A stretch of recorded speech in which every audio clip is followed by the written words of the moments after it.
الحمد لله رب العالمين والصلاة والسلام على رسول الكريم أما بعد فأعوذ بالله من الشيطان الرجيم بسم الله الرحمن الرحيم ألا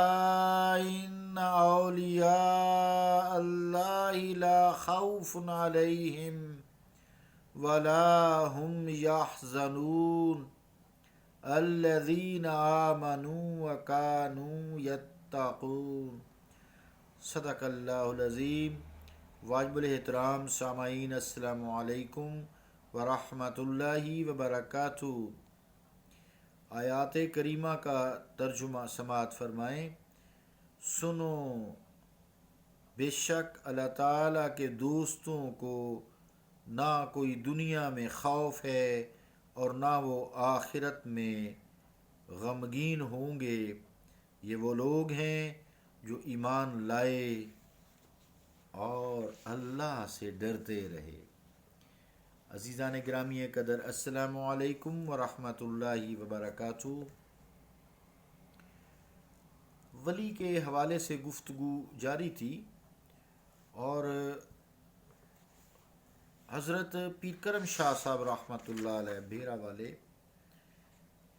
انہوں نے قاموس لغات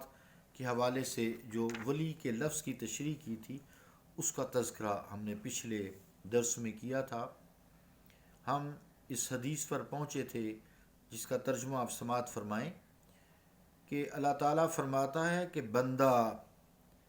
نفلی عبادات سے میرے قریب ہوتا رہتا ہے یہاں تک کہ میں اس سے محبت کرنے لگتا ہوں، اور جب میں اس سے محبت کرنے لگتا ہوں تو میں ہی اس کے کان ہو جاتا ہوں جس سے وہ سنتا ہے، میں ہی اس کے آنکھ ہو جاتا ہوں، میں ہی اس کی آنکھ ہو جاتا ہوں جس سے وہ دیکھتا ہے۔ حضرت ابو ہریرہ سے یہ روایت ہے، رواہ البخاری۔ عزیزان گرامی قدر، حدیث پاک کا نور بڑا ہے، اور جو ولایت کا مقام ہے وہ سب سے اعلیٰ جو ہے حضور کریم صلی اللہ تعالیٰ علیہ وآلہ وسلم کا ہے۔ آپ ولایت کے عرفہ مقام پر فائز ہیں، محبوب رب العالمین، اللہ تعالیٰ کے حبیب ہیں، اللہ کے محبوب ہیں، ہم ان کے امتی ہیں۔ اولیاء کو جو قرب اللہ تعالیٰ سے حاصل ہوتا ہے، جیسا کہ حدیث پاک میں بات کی گئی ہے، وہ انبیاء کے توسط سے حاصل ہوتا ہے، ڈائریکٹ نہیں، انڈائریکٹ ہے۔ چونکہ وَمَن يُطِعِ الرَّسُولَ فَقَدْ أَطَاعَ اللَّهَ، جس نے رسول کریم صلی اللہ علیہ وآلہ وسلم کی اطاعت کی گویا اس نے اللہ کی اطاعت کی۔ تو اللہ تعالیٰ نے اپنا قرب محبت دینے کے لیے رسولوں کو مبعوث فرمایا ہے، جیسا کہ قرآن کریم میں بھی فرمایا ہے، قُلْ إِن كُنتُمْ تُحِبُّونَ اللَّهَ فَاتَّبِعُونِي، اے مصطفیٰ انہیں آپ فرما دیجئے اگر تم مجھ سے محبت کرنا چاہتے ہو تو پس میری پیروی کرو، یحببکم اللہ، اللہ تم سے محبت فرمانے لگے گا۔ تو ان آیات کریمہ جو کہ بے شمار ہیں، ان سے معلوم ہوتا ہے کہ اللہ تعالیٰ کے قرب کے لیے رسول کریم صلی اللہ تعالیٰ علیہ وآلہ وسلم کی ذات گرامی ہے۔ اب جو لوگ حضور علیہ الصلوۃ والسلام کی خدمت میں اللہ کے رسول کے پاس حاضری دیتے ہیں، یا اللہ کے دوست ترین سمجھ کر حاضری دیتے ہیں رسول کریم صلی اللہ علیہ وسلم کے پاس، یا رسول کریم صلی اللہ علیہ وسلم کو قریب ترین اللہ کے پاس سمجھ کر حاضری دیتے ہیں، پھر ان کے ایمان اور تقوی، اللہ کا خوف ان کے دلوں میں موجن ہوتا ہے، اس کی وجہ سے، اس کے وسیلے کی وجہ سے، اس کے واسطہ سے التجا کرتے ہیں، تو اللہ تعالیٰ ان کے گناہوں کو بھی بخش دیتے ہیں نا۔ یحببکم اللہ،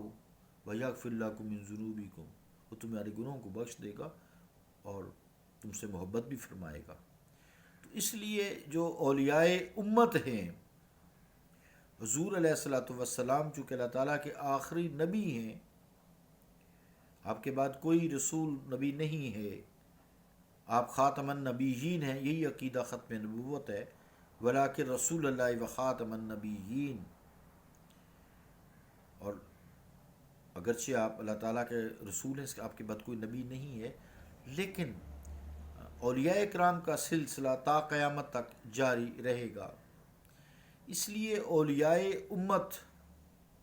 خواہ اس دار فانی سے رخصت ہو چکے ہوں یا زندہ ہوں، ان کی ظاہری حیات ہو یا باطنی حیات ہو،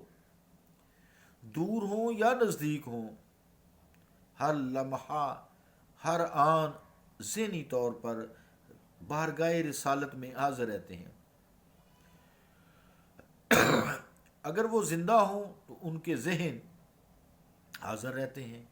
اور اگر وہ انتقال فرما چکے ہوں تو ان کی روح حاضر رہتی ہے۔ جیسے آیت میں نے پڑھی تھی، یاد ہوگا یہ، اس کو میں نے 2-3 دن بھی لگائے تھے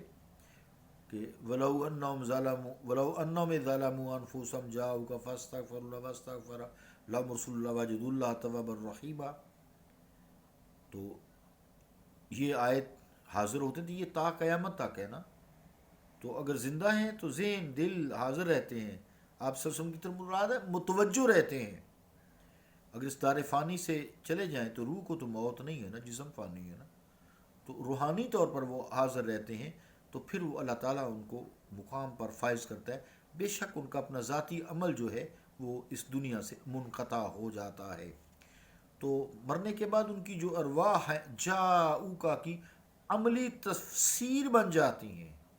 عملی تفسیر بن جاتی ہیں، تو بارگاہ نبویہ علی صاحبہما الصلاۃ والسلام علیک یا رسول اللہ، ان میں حاضر رہتی ہیں، آپ کے پاس حاضر رہتی ہیں۔ اس طرح ان کا رابطہ حضور کریم صلی اللہ تعالیٰ علیہ وآلہ وسلم سے قائم دائم رہتا ہے، ایسی کیفیت میں جب کوئی گناہ گار ان کی خدمت میں، حیات میں، عین حیات میں، خین حیات کی حالت میں ان کے پاس جاتا ہے، تو جب اللہ تعالیٰ کی بارگاہ میں دعا کرتے ہیں تو اللہ تعالیٰ ان کی دعا کو قبول کرتا ہے، یا بعض از وفات ان کی قبور پر حاضری دیتا ہے۔ حسن ظن کے ساتھ جب دعا کرتا ہے تو بشرطے کہ اسے احساس گناہ اپنا دامن گیر ہو، تو برائے راست بھی بارگاہ ایزدی میں طلب کی مغفرت ہو جاتی ہے، کرنی بھی چاہیے۔ تو اگر چاہیں تو حضور علیہ الصلوۃ والسلام رسالت مآب صلی اللہ تعالی وسلم کی بارگاہ اسیاء میں جو ہے ایسی التجا پیش کی جا سکتی ہے، یا اولیاء کرام کے ذریعے پیش کی جا سکتی ہے۔ جب اس کی التجا اولیاء اللہ کے توسط سے رسالت مآب صلی اللہ تعالیٰ علیہ وآلہ وسلم تک پہنچ جاتی ہے، تو پھر وہ جو میں نے آیت پچھلے دنوں سے بھی درس میں چل رہی تھی، وَلَوْ أَنَّهُمْ إِذْ ظَلَمُوا أَنفُسَهُمْ وَلَوْ أَنَّهُمْ إِذْ ظَلَمُوا أَنفُسَهُمْ، جب وہ اپنی جان پر ظلم کر بیٹھتے ہیں، یعنی گناہ کر بیٹھتے ہیں، فَاسْتَغْفِرُوا اللَّهَ، میں آیت بیچ میں ایک لفظ رہ گیا جاؤ کا، دوبارہ پڑھتا ہوں، وَلَوْ أَنَّهُمْ إِذْ ظَلَمُوا أَنفُسَهُمْ جَاءُوكَ، اور جب وہ اپنی جانوں پر ظلم کر بیٹھتے ہیں، یعنی گناہ کر بیٹھتے ہیں، اے مصطفیٰ آپ کے پاس حاضر ہو جاتے ہیں، فاستغفر اللہ، تو پس وہ اللہ تعالیٰ سے مغفرت طلب کرتے ہیں، واستغفر لهم الرسول، اور رسول کریم صلی اللہ علیہ وسلم بھی ان کے لیے اللہ سے مغفرت طلب کرتے ہیں، تو لوجد اللہ توابا رحیما، تو اللہ تعالیٰ کو توبہ قبول کرنے والا رحیم پاتے ہیں۔ تو تا قیامت تک ہے نا یہ آیت، اللہ تعالیٰ پھر اس کی دعا کو قبول فرماتا ہے، اللہ تعالیٰ اس کی توبہ بھی قبول فرماتا ہے، اور اس کے لیے بخشش کے دروازے کھول دیتا ہے، رحمت کے دروازے، رحیمی کے دروازے کھول دیتا ہے۔ اور اللہ نے یہ بھی کہا ہے ان اللہ لا یخلف المیعاد، اور اللہ تعالیٰ جو ہے وہ وعدہ کے خلاف نہیں کرتا۔ عزیزان گرامی قدر، مطلب یہ کہنے کا کہ جس طرح اللہ تعالیٰ کی رسائی تک انبیاء کا وسیلہ توسط ضروری امر ہے، اسی طرح بارگاہ انبیاء تک بھی رسائی کے لیے اولیاء کاملین کا توسط ضروری ہے۔ اس طرح انسان کا ایک سلسلہ اللہ رب العالمین کے ساتھ محبت والا، قرب والا وہ چلتا رہتا ہے۔ انشاءاللہ تعالیٰ یہ جاری ہے، آگے یہ کچھ دن لگیں گے، اللہ خیر کرے گا انشاءاللہ۔ اس کو آپ سمجھ جائیں گے آہستہ آہستہ، جب یہ بات سمجھ آ جائے گی تو آپ کا دل نور سے جگمگا اٹھے گا، انشاءاللہ تعالیٰ اللہ تعالیٰ کا قرب حاصل ہوگا، اللہ تعالیٰ سے دوریاں سمٹ جائیں گی اور اللہ تعالیٰ سے ایک خاص تعلق پیدا ہو جائے گا۔ صلی اللہ تعالیٰ علی رسول خیر خلقہ محمد وعلی آلہ و اصحابہ اجمعین برحمتک یا ارحم الراحمین۔